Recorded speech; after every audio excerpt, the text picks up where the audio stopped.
All right, so this trip was a year in the making.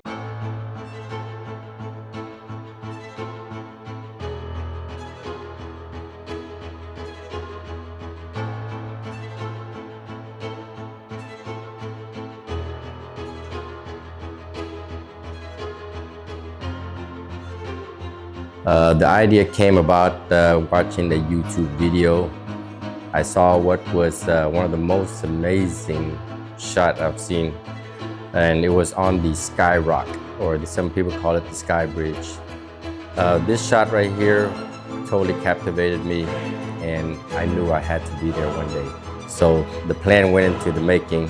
A year of planning came through, and we decided this is what we're gonna do. I gathered the team together, got the tickets, got the planning, and we were there in Vietnam.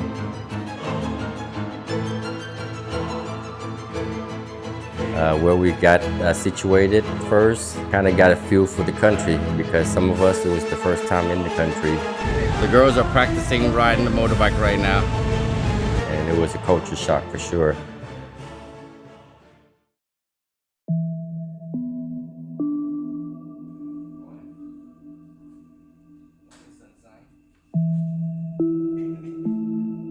And keep in mind, none of us knew how to ride a motorbike.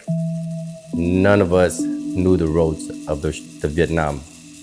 However, we jumped on a motorbike and just winged everything. Like, we have no clue on what we were about to encounter, the dangers that we were going to be in, or anything that we would encounter along the way.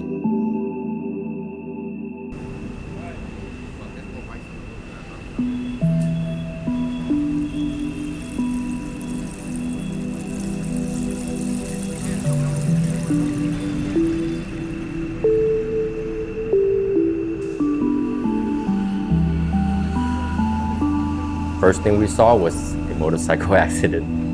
The first few minutes we were on the bike. And that was a real eye-opener for us. And we took our time for the first few hours. Just driving slow, managing our way through traffic. It was very hectic the first few hours, because again, we were in the city still, and there were so many motorbikes. And you know, there was no room for error over there, because everybody's shoulder to shoulder pretty much. But we pushed on. We pushed on the first day. We thought we were gonna make it to our destination, which was Sapa, in one day. That didn't work out as planned. It actually took us 3 days to get there. So after the first day, we drove for about 8 hours on the motorbikes, stopping along the way, getting something to eat, getting some coffee, getting some rest. We finally made it to a city called Yellow. We had no idea this city was even on the map. It just happened to be where nighttime fell. And that's where we needed to stop, because we was not going to drive at nighttime. And that's the first night, and we actually, once we stopped, got cleaned up, we had a realization of how dangerous this trip was.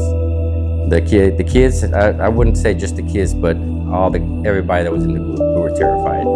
We didn't know what we got into. But I told everyone, you know, let's stick with it. We're still in the city. The scene is not that beautiful yet. Give it another day, maybe a day and a half. Once we get into the mountains, the scene will change and it will get better.